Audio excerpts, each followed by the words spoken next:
Je suis venu en tant que maire de la commune de Bignona, mais à l'absence du maire de Ziguinchor et de son représentant, l'honneur m'a été donné d'accueillir tous les élus qui sont venus de la Casamance naturelle prendre part à cet atelier de renforcement de capacité sur une question bien connue de tout le monde, mais qui est encore mal exploitée au niveau du Sénégal, à savoir le changement climatique. Aujourd'hui, à l'initiative de ASI,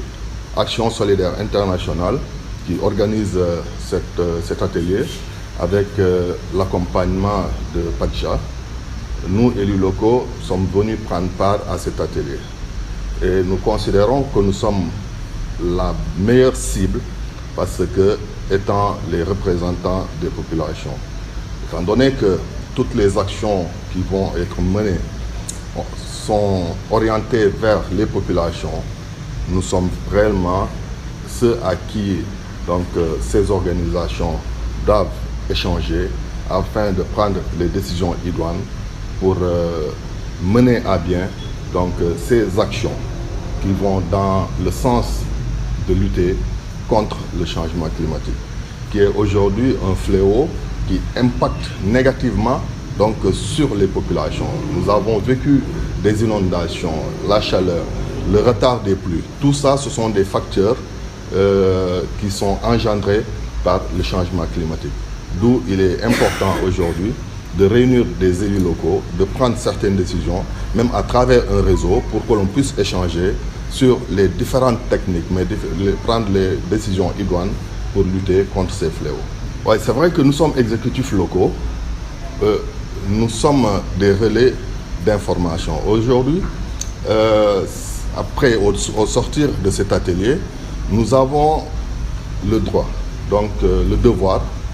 de démultiplier, d'essayer de mettre en place des canaux de communication, mais également des canaux de concertation au niveau de nos collectivités respectives, à savoir à travers les quartiers, pour partager déjà les décisions qui émaneront de cet atelier, mais également les différentes techniques à mettre en place pour mener à bien le combat contre ces fléaux. Et d'où maintenant il s'agira de partager sur des questions telles que la justice climatique et beaucoup d'autres questions sur lesquelles il est important que les élus locaux puissent partager et même démultiplier au niveau des collectivités respectives pour que des décisions fortes soient prises afin de pouvoir éradiquer ces fléaux. Nous connaissons aujourd'hui l'exploitation abusive des forêts et même allant dans le sens de la rareté de certains produits, que ce soit forestiers, mais également halieutiques et beaucoup d'autres secteurs. Aujourd'hui, peut-être qu'une journée est très courte pour parler de toute cette problématique, mais c'est déjà un pas d'en parler aux élus locaux et à travers le réseau qui sera mis en place, de fédérer ou bien de partager les expériences, mais aussi de proposer des solutions pour un développement durable. Oui, nous saluons vraiment l'initiative de ASI et de tous ses partenaires, mais également de dire à tous les élus que nous avons une grosse part de responsabilité dans la mise en œuvre des politiques de développement local. Et à travers la collaboration avec plusieurs ONG, les collectivités peuvent bénéficier des financements, des fonds verts qui pourront faciliter le développement au niveau local. C'est pour cette raison que je lance un appel solennel à tous mes collègues maires élus de manière générale de s'approcher de ces ONG, de travailler en collaboration avec ces différentes ONG pour un accompagnement vers un développement durable de nos collectivités respectives. Cette activité aujourd'hui est un atelier de renforcement de capacité des élus locaux sur la CDN et le concept de justice climatique. Elle entre dans le cadre d'un projet qui a commencé à être mis en œuvre depuis 2021 et qui consiste à mettre en place des mouvements et à démocratiser le débat sur la justice climatique, parce que le constat a été fait que c'est un débat assez expertisé qui est réservé à des secteurs spécifiques. Maintenant, l'objectif de ce projet est de faire en sorte que toutes les communautés, tous les acteurs concernés puissent donner de leur voix et expliquer ce qu'ils vivent et pouvoir proposer des solutions adéquates en fonction de leur situation spécifique. C'est pour cela que l'ONG Action Solidaire Internationale qui met en œuvre ce projet sous la coupole de PACJA,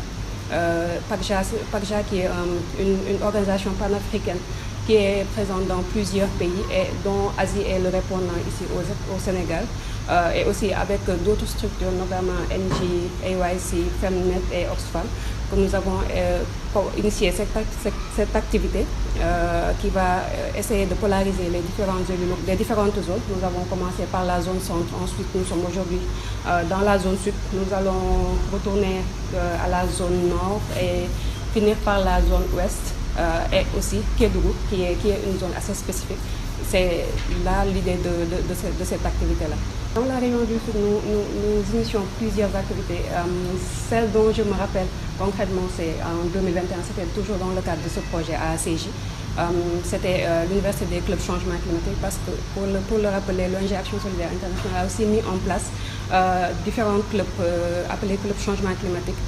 dans 22 localités, et aussi à des répondants dans ces localités-là, que sont les points focaux. Ensuite, l'année passée, nous avons eu à faire des renforcements de capacité, une série de renforcements de capacité avec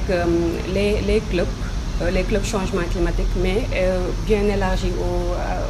à d'autres acteurs pour aller vers un autre niveau aussi, aller au-delà de ces clubs. Mais pour cette année-ci, nous sommes spécifiquement concentrés sur les élus locaux, qui sont les premières instances au niveau local. Donc, il serait bien qu'ils soient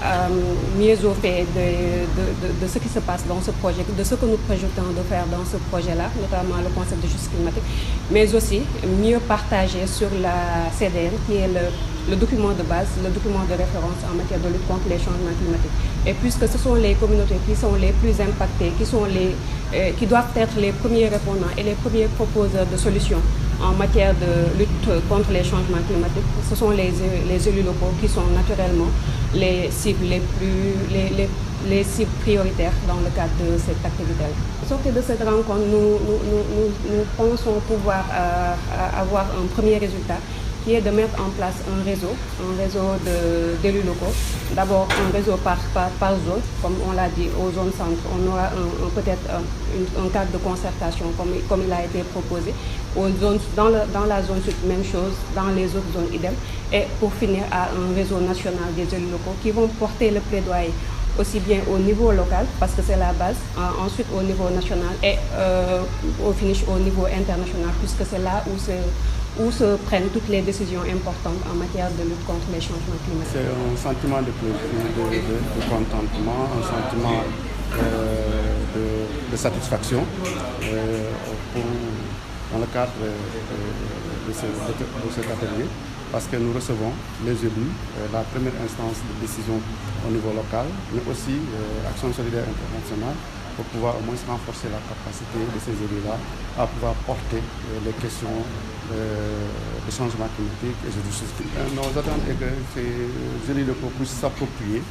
de ces questions de changement climatique, de ces questions de justice climatique, et les élus locaux puissent également eux-mêmes pouvoir dérouler les programmes, postuler, et pouvoir capter les financements verts pour pouvoir au moins abréger les souffrances de la population de la Casamance. Parce que nous savons tous que les populations commencent à souffrir de ces intempéries, commencent à souffrir de ces irrégularités du climat, et commencent à souffrir également de ces raretés des ressources. Et donc, si vous allez dans le domaine halieutique, il y a une rareté. Si vous allez dans le domaine forestier, il y a une rareté de bois, mais aussi des produits forestiers. Donc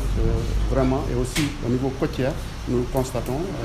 l'avancée fulgurante de la mer. Donc c'est pour cela, je pense que cette rencontre-là est bienvenue pour pouvoir conscientiser ces élus-là et qu'ils puissent porter ce combat à côté avec l'Asie et aussi avec tous les partenaires de l'Asie pour pouvoir porter ce combat qui est un combat noble, qui aujourd'hui, si nous arrivons à le vaincre, nous pouvons aussi stabiliser nos jeunes ici en Casamance pour qu'ils n'aillent pas s'adonner à l'immigration clandestine.